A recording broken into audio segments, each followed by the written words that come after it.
Hi friends, welcome to cooking channel Jyothi with kitchen. ಇವತ್ತು ಬಸ್ಸಾರು ಯಾವ ಥರ ಮಾಡೋದು ಅಂತ ನೋಡೋಣ ಬನ್ನಿ. ನಾನೊಂದು ಬೌಲಷ್ಟು ತೊಗರಿಬೇಳೆನ ಚೆನ್ನಾಗಿ 3-4 ನೀರಲ್ಲಿ ತೊಳ್ಕೊಂಡು ಕುಕ್ಕರ್ಗೆ ಹಾಕ್ಕೊಂಡಿದ್ದೀನಿ. ಅದಕ್ಕೇ ಈ ಥರ ಸಣ್ಣದಾಗಿ ಹೆಚ್ಕೊಂಡಿರೋ ಅಂಥ ಹೀರೆಕಾಯಿನೂ ಸಹ ಹಾಕ್ಕೊತಾ ಇದ್ದೀನಿ. ಕುಕ್ಕರ್ಗೆ ಹೀರೆಕಾಯಿ ಮತ್ತು ಬೇಳೆನ ಹಾಕ್ಕೋಬೇಕು. ಅದು ಹಾಕೊಂಡಾದ್ಮೇಲೆ ಒಂದು 4 ಟಮಾಟೆ ಹಣ್ಣು ಹಾಕ್ಕೊಳ್ಳಿ.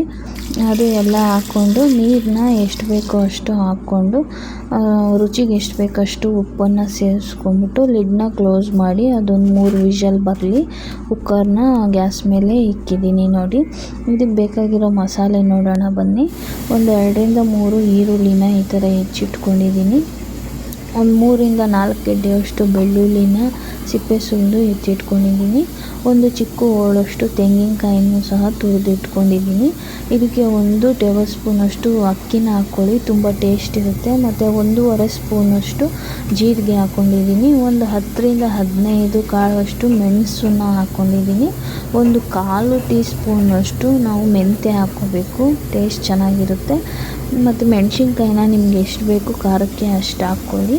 1 ಹಿಡಿಯಷ್ಟು ಕೊತ್ತಂಬರಿ ಸೊಪ್ಪನ್ನು ತೊಗೊಂಡಿದ್ದೀನಿ. ಇದನ್ನೆಲ್ಲ ಸ್ವಲ್ಪ ಡ್ರೈ ಫ್ರೈ ಮಾಡ್ಕೋಬೇಕು.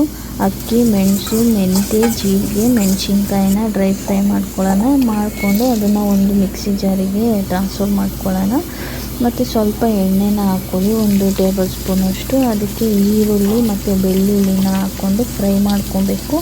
ಅದು ಫ್ರೈ ಮಾಡಿಕೊಂಡ್ರೆ ಚೆನ್ನಾಗಿರುತ್ತೆ. ಇಲ್ಲ ನಿಮ್ಮದು ಒಲೆ ಆದರೆ ಸುಟ್ಟಿ ಮಾಡ್ಕೊಳ್ಳಿ, ಇನ್ನೂ ಟೇಸ್ಟ್ ಚೆನ್ನಾಗಿರುತ್ತೆ.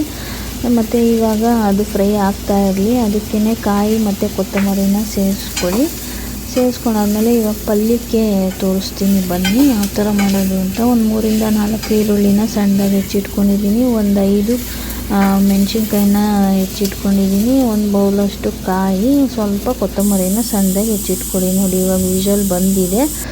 ವಿಷಲ್ ತಣ್ಣಗಾಗಲಿ, ಅಲ್ಲಿ ತನಕ ಇದು ಈರುಳ್ಳಿನೂ ಚೆನ್ನಾಗಿ ಫ್ರೈ ಆಗಿದೆ ನೋಡಿ, ತಣ್ಣಗಾಗಿದೆ ನೋಡಿ ಫ್ರೆಂಡ್ಸ್. ಇದರಲ್ಲಿ ನಾವು ಟೊಮೆಟೊ ಹಾಕಿದ್ವಲ್ಲ, ಟೊಮೊಟೊ ಸ್ವಲ್ಪ ಇದು ಕಾಳು ಮತ್ತು ಇದನ್ನು ಎತ್ತಿಟ್ಕೊಳ್ಳಿ.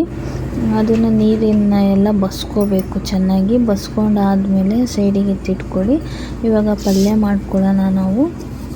ಒಂದು ಬಾಣಲಿನ ಇಟ್ಬಿಟ್ಟು ಬಾಣಲಿಗೆ ಸ್ವಲ್ಪ ಎಣ್ಣೆ ಹಾಕಿ, ಸಾಸಿವೆ ಹಾಕಿ, ಕರಿಬೇವಿನ ಸೊಪ್ಪು ಹಾಕಿ, ಈರುಳ್ಳಿ ಹೆಚ್ಚಿಟ್ಕೊಂಡಿದ್ವಲ್ಲ ಅದನ್ನು ಹಾಕಿ, ಒಣಮೆಣ್ಸಿನ್ಕಾಯಿನೂ ಅದಕ್ಕೆ ಸೇರಿಸ್ಕೊಂಡು ರುಚಿಗೆ ಎಷ್ಟು ಬೇಕೋ ಅಷ್ಟು ಉಪ್ಪನ್ನು ಸೇರಿಸ್ಕೊಂಡು ಚೆನ್ನಾಗಿ ಫ್ರೈ ಮಾಡ್ಕೊಳ್ಳಿ. ಅದು ಫ್ರೈ ಆಗ್ತಾ ಇರಲಿ ನೋಡಿ. ಇವಾಗ ಚೆನ್ನಾಗಿ ಫ್ರೈ ಆಗ್ತಾ ಇದೆ. ಅದು ಅಷ್ಟು ಫ್ರೈ ಆದರೆ ಸಾಕು. ನಾವು ಸೊಪ್ಪು ಮತ್ತು ಹೀರೆಕಾಯಿ ಮತ್ತು ಕಾಳನ್ನ ಬೇಯಿಸಿಟ್ಕೊಂಡಿದ್ವಲ್ಲ ಅದನ್ನು ಅದಕ್ಕೆ ಸೇರಿಸ್ಕೊಂಡು ಚೆನ್ನಾಗಿ ಫ್ರೈ ಮಾಡ್ಕೊಳ್ಳಿ.